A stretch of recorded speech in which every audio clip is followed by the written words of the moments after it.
سلام دوستان، این اولین فیلمیه که من میذارم و اومدم با راحت ترین روش دانلود پابجی موبایل.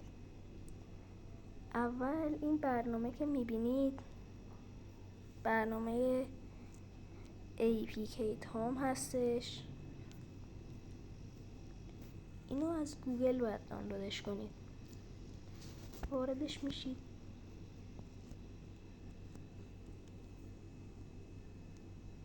کنسل رو میزنید. اینجا گزینه جستجو رو میزنیم و مینویسیم پابجی.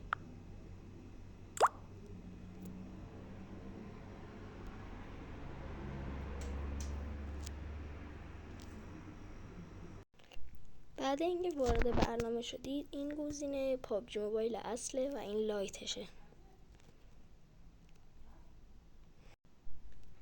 وارد این میشید و میبینین که پابجی اصلی هستش و میتونید دانلودش کنید به همین راحتی.